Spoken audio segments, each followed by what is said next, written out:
Welcome to my YouTube channel Techgene. इस video में हम डिस्कस करेंगे कि किस तरीके से हम अपने राउट्स को प्रोटेक्ट कर सकते हैं रोल बेस्ड ऑथराइजेशन का यूज करते हुए।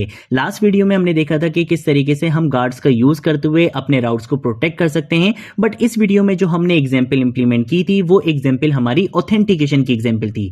ये चीज हमने लास्ट वीडियो में भी डिस्कस की थी और आपको बहुत अच्छे से पता होगा कि जब भी हमें अपने राउट्स को प्रोटेक्ट करना होता है तो उसमें हमारे पास दो कॉन्सेप्ट होते हैं, या तो हम ऑथेंटिकेशन का यूज करते हुए अपने राउट्स को प्रोटेक्ट करते हैं या हम रोल बेस्ड ऑथराइजेशन का यूज करते हुए अपने राउट्स को प्रोटेक्ट करते हैं। ये बेसिकली डिपेंड करता है आपकी रिक्वायरमेंट पे कि जैसे लेट सपोज मैं अपने कुछ राउट्स को ऐसे प्रोटेक्ट करना चाहता हूं कि जब तक यूजर ये चीज प्रूफ ना कर दे कि वो एक ऑथेंटिक यूजर है, वो मुझे एक ऑथेंटिक क्रेडेंशियल्स प्रोवाइड ना कर दे, या इन सिंपल वर्ड जब तक यूजर बेसिकली लॉग इन ना हो जाए तब तक यूजर उन फीचर्स को, उन राउट्स को एक्सेस नहीं कर सकता। तो ये बेसिकली ऑथेंटिकेशन होती है कि हम यूजर से क्या प्रूफ मांग रहे हैं कि वो एक ऑथेंटिक यूजर है या नहीं है। हम यूजर से उसके ऑथेंटिक क्रेडेंशियल्स मांग रहे हैं।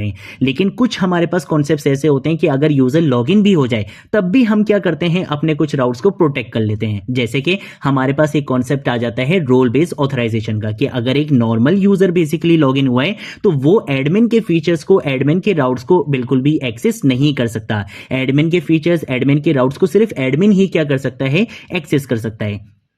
तो ये जो बेसिकली हम अपने राउट्स को प्रोटेक्ट करते हैं, ये बेसिकली हमारे पास होता है ऑथराइजेशन का कॉन्सेप्ट, कि हम यहाँ पे क्या कर रहे हैं, रोल बेस्ड ऑथराइजेशन परफॉर्म कर रहे हैं, यानी कि रोल बेस्ड ऑथराइजेशन का यूज करते हुए अपने राउट्स को प्रोटेक्ट कर रहे हैं कि आपका यूजर लॉगिन तो हो गया, लेकिन अगर वो एक नॉर्मल यूजर है तो वो एडमिन के फीचर्स को, एडमिन के राउट्स को बिल्कुल भी एक्सेस नहीं कर सकता है। तो ये हमारे पास कॉन्सेप्ट होता है रोल बेस्ड ऑथराइजेशन का। तो यही कॉन्सेप्ट हम क्या करेंगे, इस वीडियो में इंप्लीमेंट करेंगे, गार्ड्स का ही यूज करेंगे, अपने राउट्स को प्रोटेक्ट ही करेंगे। यही काम हमने लास्ट वीडियो में भी किया था, बट लास्ट वीडियो में हमने ऑथेंटिकेशन की एग्जांपल देखी थी और इस वीडियो में हम क्या करेंगे, रोल बेस्ड ऑथराइजेशन की एग्जांपल यहां पे कवर करने वाले हैं। ठीक है, सबसे पहले क्या करूंगा, मैं अपनी यहां पे नेस्ट.जेएस की एप्लीकेशन पे आऊंगा और यहां पर आने के बाद आप देख सकते हो मैंने लास्ट वीडियो में क्या करा था, गार्ड्स के नाम से एक डायरेक्टरी बनाई थी जिसके अंदर मैं अपने सारे गार्ड्स को यहां पे रखने वाला हूं। ठीक है, तो मैं क्या करूंगा, मैं यहां पर आकर लिखूंगा नेस्ट जनरेट। आपने क्या करना है, बेसिकली एक गार्ड को जनरेट करना है और गार्ड को जनरेट कहां पे करना है, मैं बोलूंगा कि गार्ड्स की डायरेक्टरी में जाओ, वहां पे जाके रोल्स के नाम से क्या कर देना, एक न्यू गार्ड बेसिकली जनरेट कर देना। ठीक है, तो अब आप यहां पे आ सकते हो, आप यहां पे देख सकते हो रोल्स के नाम से एक न्यू गार्ड यहां पे जनरेट हो चुका है। मैं क्या करूंगा, इसी बेसिकली गार्ड के अंदर मैं यहां पे क्या करूंगा, एक फाइल बना लूंगा और वो फाइल बेसिकली मेरी होगी डेकोरेटर के लिए। ठीक है, तो हम यहां पर आएंगे, यहां पे आके मैं लिख दूंगा रोल्स डॉट डेकोरेटर और डॉट टीएस के नाम से मैं यहां पे एक फाइल बना लूंगा। इसके साथ साथ मुझे एक एनम की फाइल भी बनानी है, तो मैं यहां पर आकर लिख दूंगा रोल्स डॉट एनम्स डॉट टीएस। ठीक है, तो मैं यहाँ पे एक एनम्स की फाइल भी बना लूंगा। इस तरह से मैंने काम कर लिया और मैं सबसे पहले आ जाऊंगा डेकोरेटर पे। मैं क्या करूंगा, मैं सबसे पहले यहां पर इंपोर्ट का कीवर्ड लिखूंगा और मैं यहां पर आकर बोलूंगा कि आपने क्या करना है, सेट मेटा डेटा को बेसिकली कॉल करवाना है। ठीक है, तो हम यहां पे आके सेट मेटा डेटा के फंक्शन का यहां पे इसको इंपोर्ट करवाएंगे। ये क्यों करवा रहे हैं इसका रीजन मैं आपको भी बताऊंगा। सबसे पहले मैं क्या करूंगा, एक्सपोर्ट का कीवर्ड लिखूंगा, एक कांस्टेंट वेरिएबल बनाऊंगा और वो कांस्टेंट वेरिएबल होगा मेरा रोल्स की के नाम से, कि आपने की क्या रखनी है। एक बेसिकली हम एक की बना रहे हैं और उस की का नाम हम यहाँ पे क्या रख रहे हैं, बेसिकली रोल्स रख रहे हैं। ठीक है, तो मैंने की का नाम यहाँ पे क्या रख लिया, रोल्स रख लिया, ताकि इसके अंदर मैं मल्टीपल वैल्यूज को क्या कर सकूं, ले सकूं, कि बेसिकली रोल्स क्या हो सकते हैं, नॉर्मल यूजर हो सकता है, मॉडरेटर हो सकता है, एडमिन हो सकता है, मल्टीपल रोल्स हो सकते हैं। तो उसके लिए मैंने क्या कर लिया, की वैल्यू पेयर बनाना पड़ेगा। तो उसके लिए की के लिए मैंने यहां पे क्या कर लिया है, एक कांस्टेंट वेरिएबल ले लिया और वो की क्या होगी, रोल्स के नाम से होगी। ठीक है, यहां पर आकर मैं क्या करूंगा, एक्सपोर्ट का कीवर्ड लिखूंगा, कॉन्स का कीवर्ड लिखूंगा और यहां पर आकर बेसिकली मैं एक डेकोरेटर यहां पे बनाऊंगा विच इज रोल्स। ठीक है, मैं रोल्स के नाम से क्या करूंगा, एक डेकोरेटर बनाऊंगा। इस डेकोरेटर का काम होगा कि इस की के अंदर मल्टीपल वैल्यूज एक्सेप्ट करना। ठीक है,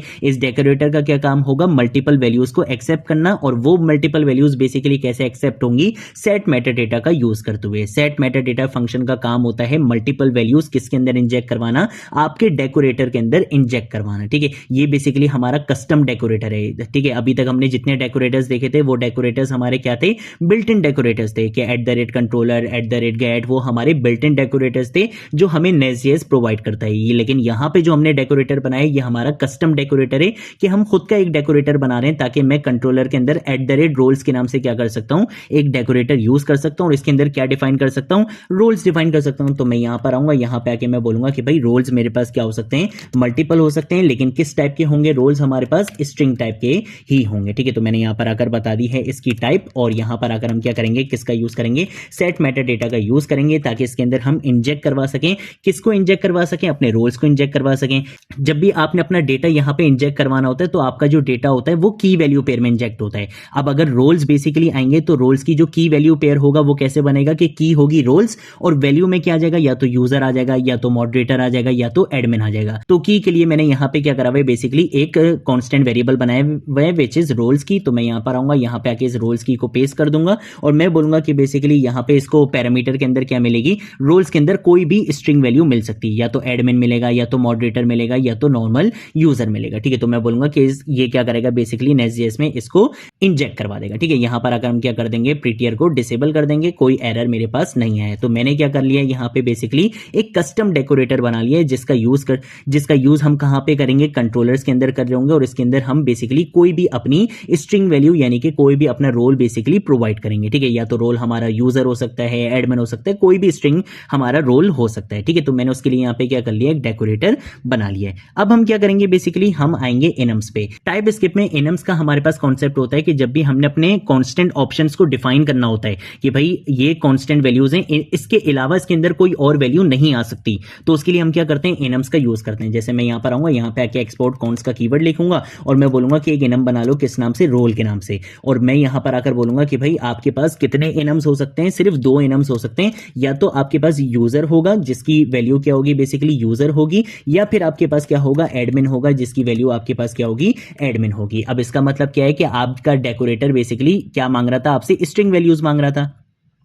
अब आपको जगह जगह पर जाकर ये कोटेशन का साइन यूज करके फिर इस तरह से यूजर देके इस तरह से यूज करने की जरूरत नहीं है, बल्कि आप सिंपल क्या कर सकते हो, role dot user, role dot admin करके इन वैल्यूज को क्या कर सकते हो, एक्सेस कर सकते हो। ठीक है, इससे आपका कोड भी काफी क्लीन हो जाता है, आपके कोड की रीयूजेबिलिटी यहां पर इंक्रीज हो जाती है कि अगर लेट सपोज आपको कल को अपना एडमिन का नाम या यूजर का नाम चेंज करना पड़ जाएगा तो आपको सिर्फ इनम में आके चेंज करना पड़ेगा, हर जगह पे जाके कोटेशंस के अंदर जाके उस वैल्यू को चेंज नहीं करना पड़ेगा। ठीक है, और यहां पर कॉन्स का कीवर्ड नहीं लिखना, यहां पे हमने लिखना है इनम के। हमने यहां पे बेसिकली क्या बनाया है, अपना एक इनम बनाया है। ठीक है, और यहां पर अगर हम क्या करेंगे, बेसिकली इसको डिसेबल कर देंगे। ठीक है, तो हमने यहां पे इनम बना लिए, यानी कि एक कांस्टेंट वैल्यू बना लिए विच इज रोल, के इसके अंदर सिर्फ कौन से रोल्स आ सकते हैं, या तो यूजर आ सकता है या एडमिन आ सकता है, इसके अलावा कोई और रोल यहां पर नहीं आ सकता है। ठीक है, अब हम क्या करेंगे, रोल्स डॉट गार्ड पर आएंगे। गार्ड पर आने के बाद सबसे पहला काम ये करते हैं कि भाई यहां पे प्रीटियर को हम यहां पे डिसेबल कर देंगे। यहां पर आने के बाद हम यहां पे आएंगे सबसे पहले किसके अंदर, इस क्लास के अंदर। ठीक है, क्लास के अंदर आकर मैं क्या करूंगा, यहां पे कंस्ट्रक्टर का यूज करूंगा और कंस्ट्रक्टर का यूज करते हुए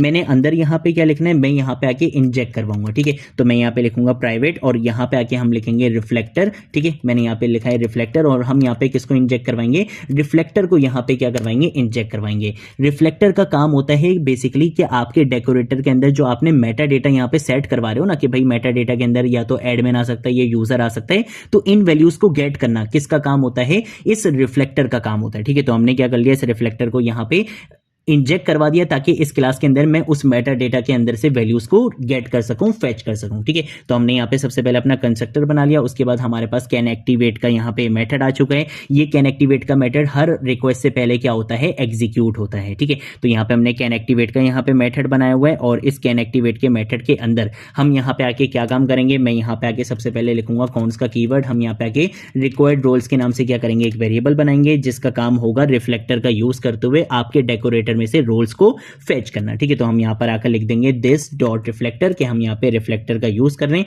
और रिफ्लेक्टर का हमारे पास एक मेथड होता है गेट ऑल एंड ओवरराइड। ये क्या करेगा, बेसिकली सारी वैल्यूज को गेट करके लेकर आएगा। ठीक है, अब वो वैल्यूज किस टाइप की हो सकती हैं, हमें पता है कि वो वैल्यूज आपकी रोल टाइप की हो सकती हैं, तो हम यहां पे क्या करेंगे, इस रोल का इस तरह से यूज करेंगे। ठीक है, तो मैंने यहां पे इस रोल का इस तरह से यूज कर लिया है और इस फंक्शन के अंदर क्या काम करना है वो मैं यहां पे आके बता देता हूं। मैं यहां पर आकर यूज करूंगा सबसे पहले किसका, रोल्स की का। ठीक है, तो हमने यहां पे आके लिख दिया रोल्स की कि बेसिकली ये आपकी क्या होगी, की होगी और वैल्यू के अंदर हम यहां पे क्या यूज करेंगे, हम यहां पे आके सबसे पहले लिखेंगे कॉन्टेक्स्ट डॉट और यहां पे आके हम लिख लेंगे गेट हैंडलर। ये क्या करता है, बेसिकली आपके हैंडलर का मेटा डेटा निकाल के लेकर आता है और इसी के साथ साथ हम क्या करेंगे, एक और यहां पे फंक्शन यूज करेंगे। वो फंक्शन हमारे पास होता है गेट क्लास का। वो क्या करता है, आपकी क्लास के अंदर का मेटा डेटा फाइंड करके लेकर आता है। ठीक है, तो यहाँ पे बेसिकली हम क्या कर रहे हैं कि डेकोरेटर के अंदर, ये रहा डेकोरेटर, इस डेकोरेटर के अंदर हम यहाँ पे जो अपना मेटा डेटा बेसिकली सेट करवा रहे थे, यहाँ पर हम रिफ्लेक्टर का यूज करते हुए क्या कर रहे हैं, उन मेटा डेटा को फेच करके निकाल कर किसके अंदर स्टोर करवा रहे हैं, रिक्वायर्ड रोल्स के अंदर स्टोर करवा रहे हैं। तो हमारे गार्ड को यहाँ पे पता चल जाएगा कि कौन कौन से रोल्स रिक्वायर्ड हैं। ठीक है, देन उसके बाद हम क्या करेंगे, यहाँ पे एक इफ की कंडीशन लगाएंगे और इसके अंदर मैं यहाँ पे आके लिखूंगा कि अगर कहीं पर रिक्वायर्ड रोल्स नहीं है, ठीक है, तो हम वहां पे क्या कर देंगे, रिटर्न कर देंगे ट्रू। इसका मतलब यह है कि अगर किसी राउट के ऊपर रोल रिक्वायर्ड नहीं है तो आपने क्या कर देना है, सिंपल उस राउट को अलाउ कर देना है, कोई यहाँ पे रिस्ट्रिक्शन नहीं लगानी। अब हम क्या करेंगे, कॉन्स का कीवर्ड लिखेंगे, यहाँ पर आकर हम क्या करेंगे, रिक्वेस्ट पैरामीटर का, रिक्वेस्ट के नाम से एक वेरिएबल बनाएंगे और इसके अंदर हम आकर यहाँ पे लिखेंगे context dot switch to HTTP का हम यहाँ पे यूज करेंगे और इसके अंदर मैं यहाँ पे लिखूंगा गेट रिक्वेस्ट का हम यहाँ पे क्या करेंगे, यूज करेंगे। ठीक है, इससे बेसिकली क्या होता है कि जो यूजर बेसिकली रिक्वेस्ट कर रहा होता है ना, उस रिक्वेस्ट को हम क्या करते हैं, गेट करते हैं। तो मैं यहाँ पर आऊंगा, यहाँ पर आकर बोलूंगा कि यूजर ने जो रिक्वेस्ट करी है उसको क्या करो, गेट करो और उसके अंदर में से आपने क्या निकालना है, आपने बेसिकली वहां से हेडर्स के पैरामीटर में से डेटा निकालना है। वो डेटा बेसिकली आपका किस टाइप का होगा, मैं यहाँ पर आकर लिखूंगा रिकॉर्ड और वो डेटा बेसिकली आपका होगा स्ट्रिंग टाइप का। ठीक है, तो मैंने यहाँ पर आकर लिख दिया स्ट्रिंग, कि उसकी जो दोनों वैल्यूज होंगी वो बेसिकली किस टाइप की होंगी, स्ट्रिंग टाइप की होंगी। ठीक है, तो मैंने यहाँ पे दोनों चीजें इस तरह से डिफाइन कर दी हैं और यहां पर आकर हम क्या करेंगे, इस फंक्शन को इस तरह से क्लोज कर देंगे।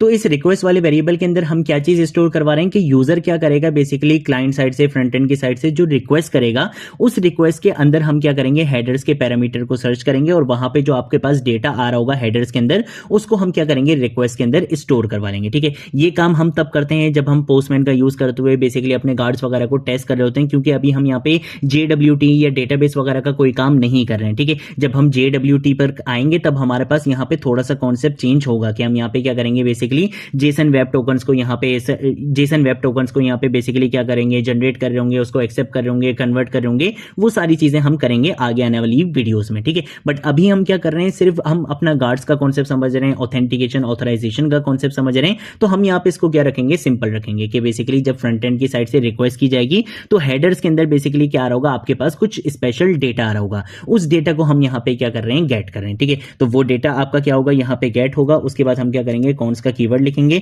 और उसके बाद मैं क्या करूंगा, यूजर रोल के नाम से क्या करूंगा, एक वेरिएबल बनाऊंगा। इसके अंदर मैं यहां पर अगर लिखूंगा रिक्वेस्ट डॉट, और रिक्वेस्ट के अंदर बेसिकली आपको क्या मिल रहा होगा, हेडर्स मिल रहे होंगे। ठीक है, हेडर्स के अंदर हम क्या करेंगे, सर्च करेंगे। यहां पे मैं एक स्पेसिफिक कीवर्ड दे रहा हूं, बेसिकली वो हमारा होगा एक्स यूजर डैश रोल। ठीक है, यही की मैं क्या करूंगा, पास करवाऊंगा कहां से, पोस्टमैन से। ठीक है, टेस्ट करने के लिए सिर्फ। ठीक है, तो मैं यहां पर अगर बोलूंगा कि अगर आपको क्या मिलती है, ये वाली की मिलती है एज रोल, तो हम क्या करेंगे, बेसिकली इसको अलाउ कर देंगे। ठीक है, तो हम यहां पर आएंगे, यहां पर अगर मैं लिखूंगा रिटर्न का कीवर्ड, हम यहां पे आगे लिखेंगे रिक्वायर्ड रोल्स। उसके बाद मैं यहां पे आगे लिखूंगा इंक्लूड्स और इसके अंदर मैं पास करवा दूंगा अपने इस यूजर रोल को।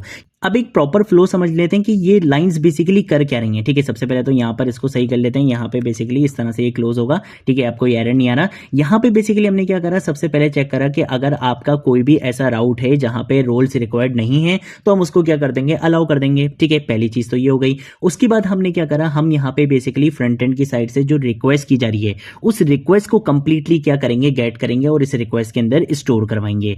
देन उसके बाद हम क्या करेंगे, उस रिक्वेस्ट में से हेडर्स वाले पैरामीटर को निकालेंगे, उसकी की को यहां पे क्या करेंगे, बेसिकली गेट करेंगे। ठीक है, जब हम उसकी की को यहां पे गेट करेंगे तो हम यहां पे चेक करेंगे कि उसके अंदर जो वैल्यू हमें यहां पे रिसीव हो रही है, क्या वो वैल्यू बेसिकली रिक्वायर्ड रोल्स के अंदर डिफाइन है, इंक्लूडेड है। अगर वो वैल्यू बेसिकली रिक्वायर्ड रोल्स के अंदर डिफाइन है, इंक्लूडेड है, तब हम क्या करेंगे, बेसिकली उन राउट्स को अलाउ कर देंगे। ठीक है, तो ये काम बेसिकली ये गार्ड कर रहा है कि ये क्या करेगा, जब आप इसको रिक्वेस्ट करोगे, ये क्या करेगा, उस रिक्वेस्ट में से हेडर्स वाले पैरामीटर में जाएगा और वहां पे जाके इस की वैल्यू को बेसिकली क्या करेगा, फाइंड करेगा कि की क्या होनी चाहिए, आपकी ये होनी चाहिए और वैल्यू आपकी क्या करनी चाहिए, एग्जैक्टली मैच करनी चाहिए।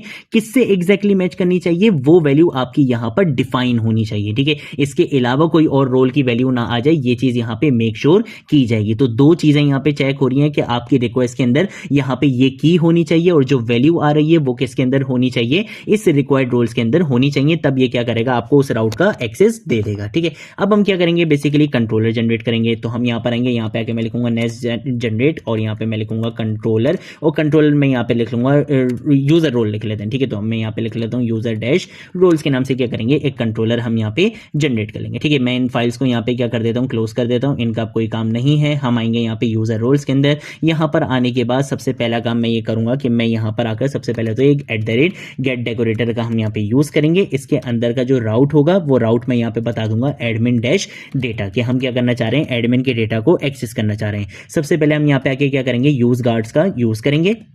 तो हम यहाँ पे यूज गार्ड्स डेकोरेटर का यूज करेंगे और इसके अंदर मैं यहाँ पर आकर किसको डिफाइन कर दूंगा कि हमारा जो गार्ड का नाम था वो गार्ड का नाम क्या था, रोल्स गार्ड हमारे गार्ड का नाम था। उसके बाद हम यहाँ पे क्या करेंगे, जो हमने कस्टम डेकोरेटर बनाया था हम उस कस्टम डेकोरेटर का यहाँ पे यूज करेंगे और उस कस्टम डेकोरेटर का क्या नाम था, रोल्स नाम था। तो हम यहाँ पे इस रोल्स का यूज करेंगे और इसके अंदर जो मैं यहाँ पे वैल्यू प्रोवाइड करूंगा, स्ट्रिंग वैल्यू, वो मेरी क्या रहेगी, रोल डॉट एडमिन रहेगी। इस तरह से क्यों लिख रहा हूँ, क्योंकि यहाँ पे बेसिकली हमारा कौन सा कॉन्सेप्ट यूज हो रहा है, एनम्स का कॉन्सेप्ट यूज हो रहा है। ठीक है, तो मैं यहाँ पर आऊंगा, यहाँ पे आके सबसे पहले रोल लिखूंगा और एनम्स को हम यहाँ पे यूज करेंगे। देखो यहाँ पे बता रहा है कि रोल्स की बेसिकली दो वैल्यूज हैं, या तो आप इसको एडमिन सेंड कर सकते हो या यूजर सेंड कर सकते हो। तो मैंने यहाँ पे इसको एडमिन सेंड कर दिया। ठीक है, यहां पर अगर मैं अपना मेथड बताऊंगा, मैं बोलूंगा कि हमारा मेथड है गेट एडमिन डेटा के नाम से हमारा क्या है, बेसिकली एक मेथड है और इसके अंदर हम यहाँ पे आके क्या करवा देंगे, रिटर्न करवा देंगे। रिटर्न क्या करवाएंगे, हम यहाँ पे आके एक मैसेज रिटर्न करवाएंगे और वो मैसेज हमारा क्या होगा, ओनली एडमिन कैन एक्सेस। ठीक है, तो हम यहाँ पे लिख देंगे ओनली एडमिन कैन एक्सेस। ठीक है, इस तरीके से मैंने यहाँ पे लिख लिया और ओनली की हम यहाँ पे क्या कर लेते हैं, स्पेलिंग ठीक कर लेते हैं। ठीक है, तो यहाँ पे बेसिकली मैंने ये लिख लिया कि जब क्या करेगा, यूजर बेसिकली इस एंट्री पॉइंट पर आकर इस राउट को एक्सेस करने की कोशिश करेगा तो ये वाला गार्ड क्या हो जाएगा, एक्टिव हो जाएगा। ये गार्ड क्या करेगा, बेसिकली इसके ऊपर रोल बेस्ड ऑथेंटिकेशन परफॉर्म करेगा और वो कैसे करेगा कि यहाँ पे चेक किया जाएगा कि आपके पास जो रिक्वेस्ट की गई है फ्रंट एंड की साइड से, उसके अंदर बेसिकली हेडर के अंदर एक्स यूजर रोल की आपको मिल रही है और उसकी जो वैल्यू है वो एग्जैक्टली आपको वैल्यू किससे मैच करनी चाहिए, आपके रोल से मैच करनी चाहिए, यानी कि एडमिन से मैच करनी चाहिए। अगर वो एडमिन से मैच कर जाती है तो ये वाला मेथड एग्जीक्यूट हो जाएगा, अगर वो मैच नहीं करती है तो ये वाला मेथड एग्जीक्यूट नहीं होगा, यानी कि आपको रिटर्न में ये डेटा नहीं मिलेगा। ठीक है, और एक राउट हम और बना लेते हैं, जैसे एक नॉर्मल यूजर के लिए भी बना लेते हैं बेचारे के लिए। तो हम यहां पर आएंगे, यहां पे आके मैं लिख दूंगा यूजर डैश डेटा। ठीक है, और ये क्या रहने वाला है, हमारा यूजर डेटा रहने वाला है। तो इसके लिए हम यहां पे क्या करेंगे, गेट यूजर डेटा के नाम से क्या करूंगा, एक मेथड बनाऊंगा और इस मेथड के अंदर हम यहां पे सिंपल इसी को क्या करवा देंगे, रिटर्न करवा देंगे। ठीक है, तो यहां पे मैंने रिटर्न करवा दिया और यहां पे आके ओनली एडमिन नहीं लिखेंगे बल्कि यहां पे क्या लिख देंगे, एनीवन कैन एक्सेस डेटा। ठीक है, anyone can access data. Control ऐसे क्या कर लेंगे, सेव कर लेंगे। यहाँ पे मैं क्या करूंगा, इस प्रीटियर को हम यहाँ पे डिसेबल कर देंगे और ये गेट डेकोरेटर आपका आई गेस इंपोर्ट नहीं हुआ है। ठीक है, तो हम यहाँ पे क्या करेंगे, इस गेट डेकोरेटर को इंपोर्ट करवा लेंगे। ठीक है, कंट्रोल ऐसे क्या करेंगे, सेव करेंगे। मैं यहाँ पर आऊंगा, यहाँ पर अगर इसको कंट्रोल क्लियर करूंगा और यहाँ पर अगर मैं npm रन स्टार्ट और कॉलन डेव की कमांड से क्या करूंगा, अपनी एप्लीकेशन को रन करूंगा। ठीक है, हम आते हैं वापस किसके अंदर, हमारे बेसिकली रोल्स के अंदर, और रोल्स के अंदर हमें जाना है किसके अंदर, गार्ड्स के अंदर। हमने यहाँ पे की क्या दी थी, एक्स यूजर रोल दी थी। ठीक है, मैं क्या करूंगा, इसको यहाँ पे कॉपी करूंगा, या बल्कि इस पे बाद में आएंगे, पहले हम आते हैं कंट्रोलर पे और कंट्रोलर पे आके हमारा बेसिकली ये क्या था, यूजर डैश रोल्स था। ठीक है, तो हम क्या करेंगे, बेसिकली आते हैं यहाँ पर आकर मैं लिखूंगा लोकल होस्ट 3000 और उसके बाद हम यहाँ पे यूजर रोल्स पे जाएंगे। यहाँ पे ऑब्वियसली इसके लिए कोई भी आपका गेट मेथड नहीं था। इसके आगे हम यहाँ पे क्या लिखेंगे, बेसिकली यूजर डैश डेटा लिखेंगे कि अगर नॉर्मल यूजर आता है तो basically anyone can access data, और अगर मैं यहाँ पर आता हूँ एडमिन डेटा को एक्सेस करने के लिए तो ये मुझे एक्सेस करने नहीं देगा। देखो फॉरबिडन रिसोर्स आ चुका है, मैं इसको एक्सेस नहीं कर सकता। तो मैं क्या करूंगा, इसी वाले यूआरएल को कॉपी करूंगा, आऊंगा पोस्टमैन में आके पेस्ट करूंगा। अगर यहाँ पे भी सेंड करता हूँ ये डायरेक्टली क्या बोलेगा, फॉरबिडन रिसोर्स, आप इसको एक्सेस नहीं कर सकते। हमें क्या करना पड़ेगा, हेडर के अंदर वही की वैल्यू देना पड़ेगा। तो मैं क्या करूंगा, यहाँ पे आऊंगा, यहाँ पे आके ये जो हेडर के अंदर की यहाँ पे लिखी थी, इसी की को हम यहाँ पे क्या लिखेंगे, पोस्टमैन में की बनाएंगे हेडर वाले पैरामीटर के अंदर, और वैल्यू के अंदर मैं यहाँ पे आके क्या लिख दूंगा, एडमिन लिख दूंगा कि बेसिकली रोल कौन सा है, एडमिन है। और यहां पर अगर मैं क्या करूंगा, इसको चेक मार्क करूंगा कि अब यहां पे जो गेट रिक्वेस्ट की जाएगी वो इस हेडर के साथ की जाएगी। अब अगर मैं यहां पर अगर क्या करता हूं, सेंड करता हूं, तो आप यहां पे देख सकते हो कि एडमिन ने क्या कर लिया है, इस डेटा को एक्सेस कर लिया और आपको मैसेज भी दिख चुका है, only admin can access this data. ठीक है, तो ये हमारे पास कॉन्सेप्ट होता है कि किस तरीके से हम क्या कर सकते हैं, रोल बेस्ड ऑथराइजेशन इंप्लीमेंट कर सकते हैं गार्ड्स का यूज करते हुए। ये एक बेसिक एग्जाम्पल है, ये एक बिगिनर फ्रेंडली एग्जाम्पल है। हम प्रोजेक्ट्स में इस तरह से बिल्कुल भी काम नहीं करते, हम जेसन वेब टोकन्स का यूज करते हैं। जब आगे आने वाली वीडियोस में हम जेसन वेब टोकन्स पे काम करेंगे तब हमारा मेन कॉन्सेप्ट किस पे रहेगा, जेसन वेब टोकन्स पे रहेगा। तब हम ये छोटी छोटी चीजों को नहीं देखेंगे कि यार ये गार्ड्स क्या होते हैं, ऑथेंटिकेशन क्या होती है, ऑथराइजेशन क्या होती है, किस तरीके से गार्ड्स बनते हैं। इसलिए मैंने क्या कर लिया, इनके लिए छोटी छोटी बिगिनर फ्रेंडली यहाँ पे वीडियोस आपके लिए बना दी हैं ताकि आपको ये बेसिक कॉन्सेप्ट यहाँ पे मिल जाए। अब एडवांस जो कॉन्सेप्ट हमारे पास आएंगे JWT के या बेसिकली डेटाबेसेस के, वहां पे हम क्या करेंगे, उन कॉन्सेप्ट्स को क्या करेंगे, ज्यादा फोकस करेंगे। तब हम ये छोटे छोटे नेस्ट.जेएस के कॉन्सेप्ट्स को इतना फोकस नहीं करेंगे, क्योंकि ये कॉन्सेप्ट्स अब आप इन वीडियो से क्या कर जाओगे, सीख जाओगे। ठीक है, तो ये थी हमारी आज की वीडियो। अगर कोई चीज नहीं समझ आए नीचे कमेंट सेक्शन में पूछ लेना, सोशल मीडिया अकाउंट से पूछ लेना, मैं जरूर आप लोगों को रिस्पॉन्ड करूंगा। अब हम मिलेंगे नेक्स्ट वीडियो में नेक्स्ट टॉपिक के साथ, तब तक के लिए बाय बाय।